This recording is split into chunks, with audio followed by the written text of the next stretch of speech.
محمدا عبده ورسوله صلى الله تعالى عليه وعلى آله وأصحابه وأزواجه وبارك وسلم تسليما كثيرا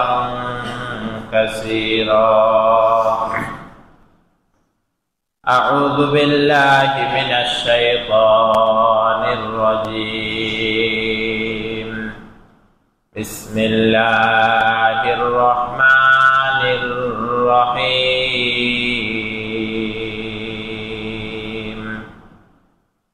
إنا أنزلناه في ليلة القدر قال رسول الله صلى الله عليه وسلم تحروا ليلة القدر في العشر الأواخر من رمضان أو كما قال عليه الصلاة والسلام সবাই গদর শরীফ পড়ি আল্লাহুম্মা সাল্লি আলা মুহাম্মাদিন ওয়া আলা আলি মুহাম্মাদ কামা সাল্লাইতা আলা ইব্রাহিম ওয়া আলা আলি ইব্রাহিম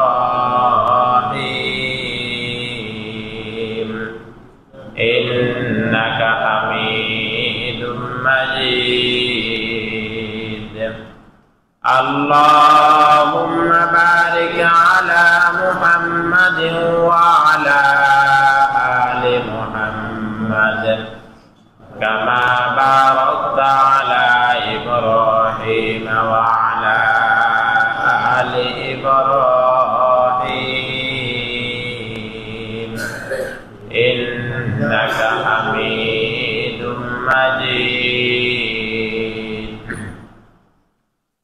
আলহামদুলিল্লাহ মহান রব্বুল আলামিনের দরবারে অসংখ্য অগণিত শুকর যে রব্বুল আলামিন আমাদেরকে রমজানের আজকে তৃতীয় জুমা শুক্রবার মসজিদে আসার বসার তৌফিক দিয়েছেন।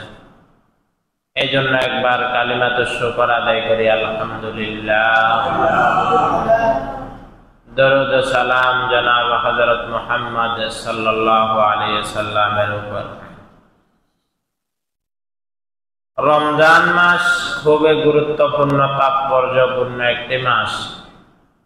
রমজানের গুরুত্ব নিয়ে আমরা আলোচনা করেছি। তার ধারাবাহিকতায় রমজান প্রায় শেষের দিকে আল্লাহর হাবিব জনাব মুহাম্মদ সাল্লাল্লাহু আলাইহি সাল্লাম রমজানকে তিন ভাগে যে ভাগ করেছেন, আউয়ালুহু রাহমা ওয়া আওসাতুহু মাগফিরা ওয়া আখিরুহু ইতকুম মিনান নার। প্রথম যে 10 দিন রহমতের 10 দিনও শেষ। দ্বিতীয় যে 10 দিন মাগফিরাতের 10 দিনও আজকে শেষের পথে। এই জন্য আমরা যারা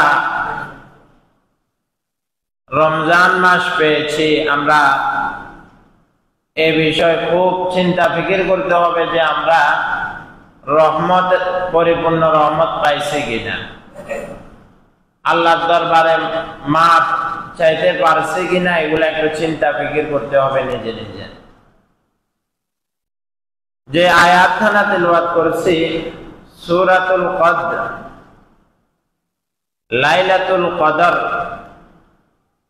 লাইলাতুল কদরের গুরুত্ব কি পরিমাণ, ওই রাত্রে ইবাদত করলে ফজিলত কি। আল্লাহ তাআলা কোরআনের মধ্যে বলেন ইন্না আনজালনাহু ফি লাইলাতিল কদর ওয়া মা আদরাকা মা লাইলাতুল কদর। রাসূলকে বলে, রাসূল আপনি কি জানেন লাইলাতুল কদরটা কি? এই কথা বলে আবার আল্লাহ তাআলা নিজেই উত্তর দিচ্ছেন লাইলাতুল কদরে খায়রুম মিন আলফি শাহর। সবাই বলে সুবহানাল্লাহ।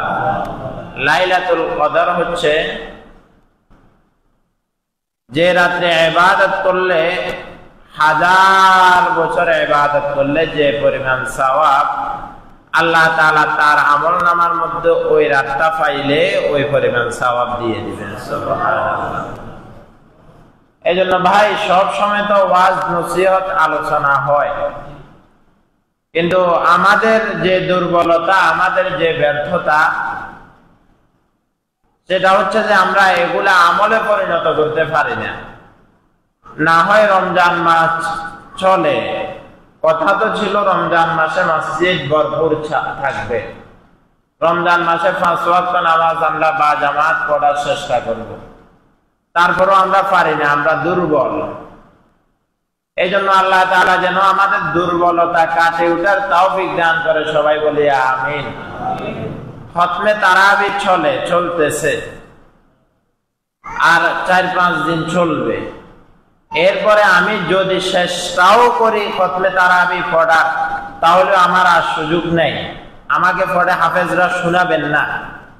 এই জন্য এখন যে সুযোগটা আছে, আমরা যারা আল্লাহর রহমতে মসজিদে আসি তো আসি, অনেকে হয়তো আমরা গল্প গুজব বিভিন্ন সময় বিভিন্ন কাজে আমাদের সময়টা নষ্ট করতেছি। এই জন্য সবাইকে আহ্বান করবো, শেষের যে সময়গুলা, শেষের যে 10 দিন, এই 10 দিন যেন আমরা গুরুত্ব দিয়ে নামাজের প্রতি গুরুত্ব দিই, তারাবির প্রতি গুরুত্ব দিই। আল্লাহ আমাদের সবাইকে তৌফিক দান করুক। রমজানের শেষ 10 দিন খুবই গুরুত্বপূর্ণ একটি দিন। এই 10 দিনে অন্তত 20 দিনে যদি আমি রহমতের ভাগীদার হতে না পারি, আল্লাহর কাছ থেকে মাফও চাইতে না পারি, অন্তত এই 10 দিনে বাকিগুলো আমি আর আপনি আদায় করে নিতে হবে। বাকিগুলো আমি আর আপনি আদায় করে যে কোনো ভাবে নিতে হবে। কারণ আল্লাহর হাবিব জিবরাইল আলাইহিস সালামের দোয়ার মধ্যে আমিন বলছেন। এর মধ্যে একটা দোয়া হচ্ছে, যারা রমজান মাস পাওয়ার পরও নিজের গুনাহ ক্ষমা করাইতে পারবে না, তারা যেন ধ্বংস হয়। আল্লাহ রাসূল কিন্তু আমিন বলছেন। এই জন্য আমরা যারা আছি, অন্তত এই 10টা দিনকে আমরা খুব গনিমত মনে করতে হবে। 10টা দিনকে খুবই গুরুত্ব দিয়ে আমরা আমল, ইবাদত, নামাজ, কোরআন তেলাওয়াতের মধ্যে আমাদের সময় কাটাতে হবে ইনশাআল্লাহ। রমজানের শেষ 10 দিনের ব্যাপারে আল্লাহ রাসূল বলেন, তাহাররু লাইলাতাল কদরি ফিল আশরিল আওয়াখির মিন রমাদান। হে উম্মত, তোমরা রমজানের শেষ দশকের 10 দিনে তোমরা শবে কদর তালাশ করো। রমজানের শেষ দশকের যে বেজোট রাত্রিগুলো আছে, এগুলার মধ্যে শবে কদর তালাশ করো। এই জন্য এই শবে কদর তালাশ করার জন্য আমরা রাত্রিগুলাকে গুরুত্ব দিতে হবে, রাত্রিগুলার মধ্যে ইবাদত বন্দেগী করতে হবে। এই জন্য মসজিদ ভিত্তিক আমরা ইতিকাফের চেষ্টা করতে হবে, মসজিদ ভিত্তিক আমরা ইতিকাফের চেষ্টা করতে হবে। যারা ইতিকাফ করবেন, রাসূল বলেন, কেউ যদি একদিন ইতিকাফ করে, আল্লাহ তাআলা জাহান্নামকে তার থেকে 3 খণ্ডক দূরে সরাই দিবেন।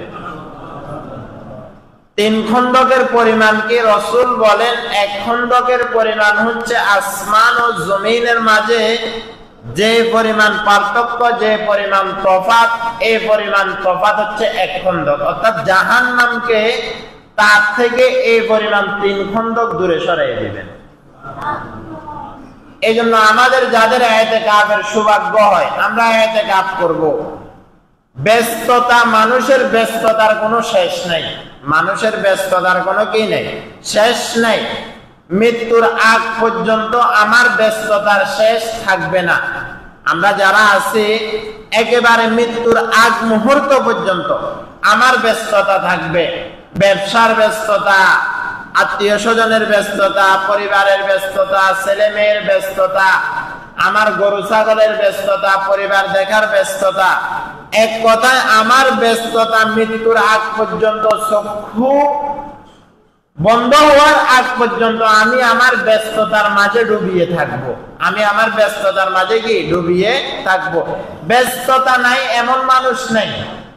হয়তো কারো ব্যস্ততা একটু বেশি, কারো ব্যস্ততা একটু কম, এই জন্য সব ব্যস্ততার মাঝেও আল্লাহর ইবাদত বন্দেগী তো করা লাগবে না রে ভাই, লাগবে। সব ব্যস্ততার মাঝেও আল্লাহকে তো রাজি খুশি করতে হবে, আল্লাহর ইবাদত বন্দেগী করতে হবে।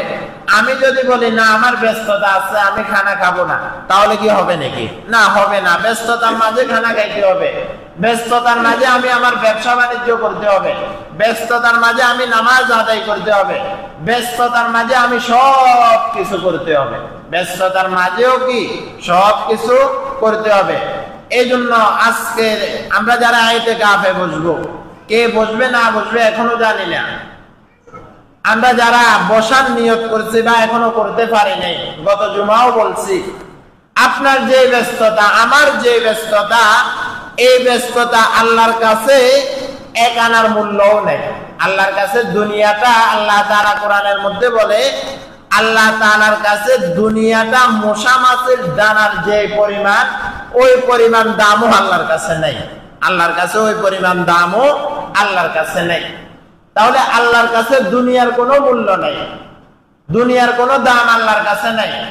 এই জন্য আহ্বান করব, ব্যস্ততা তো থাকবে ভাই, ব্যস্ততার মাঝে সব কিছু করতে হবে। আমি ব্যস্ততার মাঝে সব কিছু করতে পারি, কিন্তু ব্যস্ততার মাঝে আমি ইতিকাফে কেন বসতে পারবো না? ইতিকাফে বসার দ্বারা আমার একাগ্রতা পয়দা হয়, ইতিকাফে বসার দ্বারা আমি ইবাদতের মধ্যে মনোযোগ পয়দা হয়। যেমন কবর অন্ধকার কবর, সেখানে আমার আত্মীয় স্বজন, ঘর বাড়ি, ব্যস্ততা কিছুই থাকবে না। মসজিদে আমি 10 দিনের জন্য চলে আসব, এই মসজিদে আমি মনে করতে হবে এটা একটা ছোট একটা কামরা, আমার এই 10 দিনে আমার সব দুনিয়ার সাথে আমার সম্পর্ক বিচ্ছিন্ন। এখন এই 10 দিনে শুধু আমার সম্পর্ক থাকবে আল্লাহর সাথে। আমার সম্পর্ক থাকবে কার সাথে ভাই? আল্লাহর সাথে। এই জন্য পর্দার আড়ালের মা বোন আমরা যারা আছি, মা বোনদেরকে আহ্বান করবো ইতিকাফ করার জন্য। ঘরের মধ্যে একটা কামরার মধ্যে আমরা নির্জনে ইতিকাফ করব, সেখানে আল্লাহর দিকে আমরা রুজু হব, আল্লাহর দিকে আমরা ইবাদত করব। আর আমরা যারা পুরুষরা যারা আছি, ব্যস্ততার অজুহাত দিয়ে কেউ বাঁচতে পারবে না আজরাইল থেকে, ব্যস্ততার অজুহাত দিয়ে আমরা কেউ বাঁচতে পারবো না মৃত্যুর হাত থেকে। এই জন্য আহ্বান করব, বলবো 10টা দিনকে আমরা কাজে লাগাই। 10টা দিনকে আমরা কি লাগাই ভাই? কাজে লাগাই। আমি পরিবারের যে ব্যস্ততা দেখাচ্ছি, আমি না থাকলেও আমার এই ব্যস্ততাটা যে কোনো ভাবে হয়ে যাবে। আমি না থাকলেও যারা বিদেশে আছে, এদের ব্যস্ততা গুলা হয়ে যান না, যে কোনো ভাবে হয়ে যায়। কারো কাজ কারো জন্য থেকে যায় না। এই জন্য আমরা যারা আছি, অন্তত এই 10টা দিনকে গনিমত মনে করে আমরা ইতিকাফে বসবো। পারবো না ইনশাআল্লাহ ভাই? কে কে বসবে জানি না, এখানে হাতও তুলাবো না। আপনি মাগরিবের আগে, গত জুমায়ও বলছি, যারা বসার নিয়ত করেছে বা যারা এখনো বসার নিয়ত করতে পারে নাই, ব্যস্ততা কিছু নেই। দোকানে বসে শুধু মাগরিবের পরে একটু চা খামু, আড্ডা দেবো, এতটুকু ব্যস্ততা। এর থেকে আর ব্যস্ততা কিছু নেই। বৃদ্ধ যারা আছে, এদের ব্যস্ততা হুদয় কিছু নেই। এদের ছেলেরা আমাকে বলতো, হুজুর আপনি যে কোনো ভাবে এদেরকে একটু বুঝে বসান। ছেলে যারা, এরা বলে হুজুর আপনি একটু বুঝাই বসান। কয় আর আব্বার কোনো কাজ নেই, আর আব্বার কোনো কি নেই, কাজ নাই। কয় শুধু শুধু একটু দোকানে গল্প গুজব করবো। কয় এর খানা টানা সবকিছু আমরা ব্যবস্থা করে দেবো। এখন হেরে যদি আয় বলি, হে কয় হুজুর এই ব্যস্ততা, এই ব্যস্ততা। তো এখন এটা দোষটা কার? আয় কার দোষ দেবো? আর কোনো কিছু করার নেই। এই জন্য বৃদ্ধ বাবা যারা আছি আমরা, ব্যস্ততা তো ভাই থাকবে। 10টা দিনে ইতিকাফের নিয়ত করি, 10টা দিন মসজিদে থাকি, আপনার সব ব্যবস্থা মসজিদে হবে, আপনার খানা পিনা সব ব্যবস্থা ইনশাআল্লাহ হয়ে যাবে। এটা নিয়ে আপনি টেনশনের দরকার নাই ইনশাআল্লাহ। এই গেল ইতিকাফের বিষয়। যারা আমরা বসবো, মাগরিবের আগে আমরা মসজিদে চলে আসবো। আর যদি কেউ ইতিকাফ না করে, তাহলে পুরা সমাজবাসী গুনাহগার হতে হবে। পুরা সমাজবাসী কি হতে হবে? গুনাহগার হতে হবে। এই জন্য সমাজের আমরা যারা দায়িত্বে আছি, কে বসবে না বসবে, সবার সাথে কথাবার্তা বলে আলোচনা করে আমরা মসজিদের মধ্যে বসানোর চেষ্টা করবো ইনশাআল্লাহ। এই গেল ইতিকাফের বিষয়। দ্বিতীয় যে বিষয়, এই 10টা দিন আমরা বেজুত রাত্রিগুলোর মধ্যে শবে কদর তালাশ করব। আমরা শুধু 26 দিন আমরা কি থাকি? আগ্রহ করে বসে থাকি। আগ্রহ করে বসে থাকাটা ভুল না। অবশ্যই আগ্রহ থাকা ভালো, কিন্তু এর আগেও যে সমস্ত বেজত রাত্রিগুলো আছে এগুলার মধ্যে আমরা আল্লাহকে পাওয়ার জন্য, ইবাদত করার জন্য আমরা আগ্রহী থাকবো। প্রতিদিন সাহারির সময় উঠি, কিন্তু দেখা যায় আমরা তাহাজ্জুদ করতে পারি না। সাহারির সময় উঠি, কিন্তু আমরা খানা খাই আবার ঘুমাই যাই না। সাহারির সময় উঠি, আমরা ওযু করে 2 রাকাত তাহাজ্জুদের নামাজ পড়বো, ছোট করে একটু মুনাজাত করব, এরপরে খানা খাবো ইনশাআল্লাহ। এই জন্য রমজানের শেষ 10 দিন আমরা ইতিকাফ করব, বেজত রাত্রিগুলোর মধ্যে শবে কদর তালাশ করার চেষ্টা করব ইনশাআল্লাহ। আল্লাহ আমাদের সবাইকে তৌফিক দান করুক, সবাই বলি আমিন। এরপরে দ্বিতীয় বিষয় যাকাতের বিষয়। গত জুমা আমরা সংক্ষিপ্ত আকারে আলোচনা করেছি। এরপরে অনেক মহিলারা আবার জিজ্ঞাসা করছে যাকাত কিভাবে আদায় করবে। ভাই, যাকাতের মাসআলাটাই হচ্ছে বিস্তারিত মাসআলা। এখন এই জুমার সংক্ষিপ্ত 20-25 মিনিটের আলোচনায় আমি যাকাত নিয়ে আমি আপনাকে পরিপূর্ণ বুঝানো আমার দ্বারা সম্ভব না। কারণ কারো হিসাব, কারো স্বর্ণ কারো কাছে কম আছে, কারো কাছে বেশ আছে। এখন স্বর্ণটা হিসাব করে দাম কি পরিমাণ আছে এই অনুযায়ী না আমার যাকাতের হিসাব হবে। আপনার কাছে কি পরিমাণ ব্যবসার মাল আছে, কয়টা বাড়ি আছে, কয়টা গাড়ি আছে, এগুলা কি ব্যবসার জন্য না এগুলা আপনার হাজতে আসলিয়া, এগুলা বসে পৃথক পৃথক আলোচনা করলে না যাকাতের হিসাব বাইর হয়। এই জন্য পর্দার আড়ালের মা বোন যারা আছে, আমাদের যাদের কাছে স্বর্ণ আছে, এই কথা কইন না, যাদের কাছে স্বর্ণ আছে, খুব গুরুত্বপূর্ণ বিষয়। আমরা যারা এখানে অভিভাবক আছে, যারা পুরুষরা আছে, এমন মহিলা নাই যার উপর যাকাত খরচ হয় না। এই বিষয়টা আমি অনেককে বুঝাইতে পারি না। এমন মহিলা একেবারে কম, 100 ভাগের মধ্যে হয়তো 5 ভাগের মধ্যে স্বর্ণ নাই, 100 ভাগের মধ্যে হয়তো 5 ভাগের মধ্যে স্বর্ণ নাই বা কম, কিন্তু 95 ভাগের মধ্যে ভাই স্বর্ণ আছে। এটা থাকাটা স্বাভাবিক। মহিলাদের কাছে স্বর্ণ অল্প থাকে, যেহেতু স্বর্ণ অল্প থাকে, এই স্বর্ণ অল্পর সাথে যদি আপনি টাকার হিসাব করেন, অল্প টাকার হিসাব করেন, তাহলে আপনার উপর যাকাত আছে। কোন মহিলার কাছে যদি 5 আনাও থাকে, 6 আনাও থাকে, তার কানের দুল যেগুলো আছে এগুলার হিসাব করলেও কিন্তু তার উপর যাকাত অনেক সময় চলে আসে। এই জন্য পর্দার আড়ালের মা বোন যারা আছে, আমরা এখানে যারা আছে, আমরা যাকাতের হিসাবটা গুরুত্ব দিয়ে হিসাব করে আমরা আদায় করে দিব ইনশাআল্লাহ। এই বিষয়ে আমরা খুব সজাগ সতর্ক থাকবো। ফিতরার যে বিষয়টা, ফিতরাটা আমরা গড়ে হারে মাথা পিছু আমরা ফিতরা আদায় করে দিব, মাথা পিছু আমরা আদায় করে দেব। আমি আমার হাইসিয়ত থেকে, আমি আমার অবস্থা থেকে, আমি আমার কাছে কি পরিমাণ অর্থ সম্পদ আছে ওই অনুযায়ী আমি আমার ফিতরা আদায় করার চেষ্টা করব। একেবারে সর্বনিম্ন 115 টাকাটা আমি আদায় করব। শুধু এটা যেন না হয়, সবাই অবস্থাটা থেকে ভালোটা আদায় করার চেষ্টা করব ইনশাআল্লাহ। আর যারা আমরা যাকাত দিব, আমরা একটা বিষয় খেয়াল রাখবো। অনেক সময় আমরা যাকাত দিই, কাউকে কাপড় কিনে দিই, কাউকে এটা সেটা কিনে দিই না। এই সমস্ত কাপড়, এই সমস্ত আসবাবপত্র আমি কিনে দেওয়ার দরকার নাই। দেখা যায় আমি আমার যাকাতের টাকা থেকে কাপড় কিনে, যে সমস্ত কাপড়গুলার কোনো নাম্বারে থাকে না, যে সমস্ত কাপড়গুলার কি থাকে না, কোনো নাম্বারে থাকে না, এগুলা এক দোয়া দেওয়ার পর এগুলা আর পরিধানের উপযুক্ত থাকে না। এই জন্য আমরা যারা যাকাত দিব, আমরা এই সমস্ত ব্যাটারির যে সমস্ত কাপড়গুলার নাম্বার নাই, এই সমস্ত কাপড়গুলা গুলিস্তান থেকে নিয়ে আসি, আমরা মা বোনদের মাঝে বিতরণ করব না। মানুষকে আমরা এই সমস্ত যাকাত দিয়ে মানুষকে দেখানোর দরকার নাই। আমার উপর যাকাত খরচ, আমি আমার টাকাগুলা যারা যাকাত পাওয়ার উপযুক্ত তাদের হাতে দিয়ে দেব ইনশাআল্লাহ। একটু ইনশাআল্লাহ বলেন না, ইনশাআল্লাহ। আমি আমার টাকাগুলো দিয়ে দিব। দেখা যায় আমি তাকে কাপড় দিলাম, এই কাপড় তার দরকার নাই, তার কাছে কাপড় আছে। দেখা গেল আমি তাকে একটা জিনিস কিনে দিলাম, এই জিনিসটা তার কাছে আছে, তার দরকার নাই। এই জন্য আমরা জিনিস কিনে দিব না, আমরা তার কি প্রয়োজন, তার কি টাকা প্রয়োজন, যদি টাকা প্রয়োজন হয় আমরা তার হাতে টাকাগুলো দিয়ে দিব। সে তার অনুযায়ী, তার কি জরুরত সে ওই অনুযায়ী খরচ করবে, ওই অনুযায়ী কি করবে, খরচ করবে। রমজান মাসে যে সমস্ত ভাইরাস গুলা দেখা যায়, যে শ্বশুর বাড়ি থেকে ইফতারি আসতে হবে, বিয়ের বাড়ি থেকে ইফতারি আসতে হবে, এই সমস্ত আসবাবগুলা না আসলে দেখা যায় বিভিন্ন প্রকারের হট্টগোল তৈরি হয়। অন্তত এই সমাজের মধ্যে যেন না থাকে, বা 8 বছরের মধ্যে আমি দেখিও নাই, ভবিষ্যতেও থাকলে ইনশাআল্লাহ দেখবো না, কোন বিয়ের বাড়ির আসবাবপত্র আমরা নিব না ইনশাআল্লাহ। ইনশাআল্লাহ এই সমস্ত আসবাবপত্র গুলো আমার দরকার নাই, তো তার মেয়েটা আমার হাতে তুলে দিচ্ছে, আবার কেন আমি তাদেরকে চাপ দিব ইফতারের জন্য, আসবাবপত্রের জন্য, ঈদের মার্কেটিং এর জন্য? আমার কাছে যে অর্থ সম্পদ আল্লাহ তাআলা দিয়েছেন এটাই বড় কিছু, আমি অন্যের আসবাবপত্রের দিকে তাকিয়ে থাকার দরকার নেই।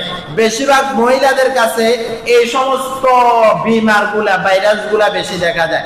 এই রমজান মাস একজনের ঘরে আরেকজন যায়, এরপরে জিজ্ঞাসা করে তোর বিয়ের বাইতুন কি আছে? কথা বলেন না, ঠিক কিনা? তোর বিয়ের বাইতুন কি আছে? অমুকের বিয়ের বাইতুন তো এই পরিমাণ জিনিসপত্র আছে। সবাই বিয়ে এক পরিমাণ সম পরিমাণ হবে এমন কি হয়? কেউ হয়তো লাখ টাকার মালিক, কেউ 1 টাকার মালিক, কেউ কোটি টাকার মালিক, কেউ হতদরিদ্র। এখন আমি কোটি টাকার মালিকের সাথে যদি হতদরিদ্র বিয়েকে মিলাই, তাহলে কি এটা কি আমার ইনসাফ হবে? না না, এটা ইনসাফ হবে না। এই জন্য আমরা যারা আছি, এই সমস্ত মহিলাদের মধ্যে এই সমস্ত রোগগুলা দেখা যায়। এই সমস্ত রোগের কারণে আমার একটা সাজানো সংসার, আমার একটা সুন্দর সংসার, এই সমস্ত ফিতনার কারণে, এই সমস্ত ভাইরাসের কারণে আমার সাজানো সংসার শেষ হয়ে যায়। কথা বলেন ঠিক কিনা? আমাদের স্বামী স্ত্রীর মধ্যে যে পরিমাণ সম্পর্ক থাকার কথা, শ্বশুর শাশুড়ির সাথে যে পরিমাণ ভ্রাতৃত্ব থাকার কথা, মহব্বত থাকার কথা, এই সমস্ত মহিলাদের কারণে, এই সমস্ত কথাবার্তার কারণে পরিবারের মধ্যে শান্তি থাকে না, পরিবারের মধ্যে শান্তি আসে না। এই সমস্ত কথাগুলো আমরা কানে নিব না। কোনো কিছু আমাদের দরকার নাই। আল্লাহ যেটা আমাকে দিয়েছেন এটার মধ্যে আমি সন্তুষ্ট, এটার মধ্যে আমি খুশি, এটার মধ্যে আমি কি খুশি। এই নিয়ে এই বিষয়ে আমরা সবাই সজাগ সতর্ক থাকবো। এই জন্য যাকাত দেওয়ার ক্ষেত্রে যারা একেবারে প্রাপ্য, যাকাতের প্রাপ্য, আমরা তাদের দিকে ইনশাআল্লাহ খেয়াল করব। খাস করে আমাদের পাশে যে সমস্ত মাদ্রাসাগুলা, এই জন্য আমাদের এলাকার মাদ্রাসা আছে, আমরা আমাদের যাকাত ফিতরার টাকা সর্বপ্রথম আমরা আমাদের মাদ্রাসায় দিব, এরপর যারা প্রাপ্য তাদেরকে আমরা দিয়ে দেওয়ার চেষ্টা করব ইনশাআল্লাহ। আল্লাহ তাআলা যেন আমাদের সবাইকে সঠিকভাবে, সুন্দরভাবে এই সমস্ত যাকাতগুলা, ফিতরাগুলা সুন্দরভাবে আদায় করার তৌফিক দান করে। সাথে সাথে আমাদের গাজা ফিলিস্তিনের মুসলমান ভাইরা শান্তিতে নাই। ফিলিস্তিনের মুসলমান ভাইরা কিসে নাই? শান্তিতে নাই। আজকে আমরা হরেক রকমের ইফতার করছি, আজকে আমরা হরেক রকমের রাত্রেবেলা সারি খাচ্ছি, আমরা শান্তিতে ঘুমাচ্ছি, আমরা ইফতার করছি, কিন্তু তারা তাদের ইফতারের সময় মা তার আদরের সন্তানকে কাঁধে নিয়ে, লাশ নিয়ে গোরস্থানে যায়, স্বামী তার স্ত্রীকে নিয়ে গোরস্থানে যায়। এই জন্য আমরা আমাদের অবস্থান থেকে আমাদের যতটুকু সাধ্য আমরা তাদের জন্য দোয়া করব, আল্লাহ যেন ফিলিস্তিনবাসীকে ওই ইসরায়েলের সন্ত্রাসী ইহুদিদের হাত থেকে হেফাজত করে। সবাই বলি আমিন। ইহুদিদের নাম নিশানা বিশ্ব মানচিত্রে ছিল না। এই ইসরায়েলের ইতিহাস, ইসরায়েলের মানচিত্র বিশ্ব মানচিত্রে ইসরায়েলের মানচিত্র নাই। তারা ফিলিস্তিনের উপর দখলদারিত্ব করে। এখন যুদ্ধবিরতি চলতেছে, এই যুদ্ধবিরতির সময়ও রমজান মাসে হাজার হাজার শিশুদেরকে, হাজার হাজার হাজার যুবকদেরকে, হাজার হাজার মা বোনদেরকে তারা হত্যা করতেছে, খুন করতেছে। এই জন্য আমরা যারা বাংলাদেশের মুসলমান আছি, আমরা তাদের জন্য অন্তত শেষ রাত্রে আল্লাহর কাছে চোখের পানি ফেলায় দোয়া করতে হবে, আল্লাহ আপনি ফিলিস্তিনদের মা বোনদেরকে হেফাজত করেন। আমরা হরেক রকমের ইফতার করতেছি, হরেক রকমের বাজার করতেছি, ঈদের আনন্দ করতেছি, রমজানের আনন্দ করতেছি, কিন্তু তারা চোখের পানি ফেলাচ্ছে, সন্তানকে কাঁধে নিয়ে গোরস্থানে যাচ্ছে, স্বামী তার স্ত্রীকে কাঁধে নিয়ে গোরস্থানে যাচ্ছে। আল্লাহ যেন তাদেরকে হেফাজত করে। সাথে সাথে আল্লাহ যেন ৫৬,০০০ বর্গ মাইলের এই সীমানা বাংলাদেশকেও সব প্রকারের ষড়যন্ত্র থেকে হেফাজত করে, সবাই বলি আমিন। স্বাধীন বাংলাদেশকে নিয়ে অনেক প্রকারের ষড়যন্ত্র হচ্ছে, স্বাধীন বাংলাদেশের ইঞ্চি ইঞ্চি মাটিকে নিয়ে অনেক প্রকারের ষড়যন্ত্র হচ্ছে। আল্লাহ যেন এই সমস্ত ষড়যন্ত্র থেকে, আল্লাহ যেন এই সমস্ত চক্রান্ত থেকে এই স্বাধীন বাংলাদেশের পতাকাকে হেফাজত করে। আমরা এই বিষয়ে সজাগ সতর্ক থাকবো ইনশাআল্লাহ। আল্লাহ তাআলা আমাদের সবাইকে তৌফিক দান করুক। ওয়া আখির দাওয়ানা আনিল হামদুলিল্লাহি রাব্বিল আলামিন। আমরা যারা সুন্নত পড়ি নাই, সুন্নত পড়িনি।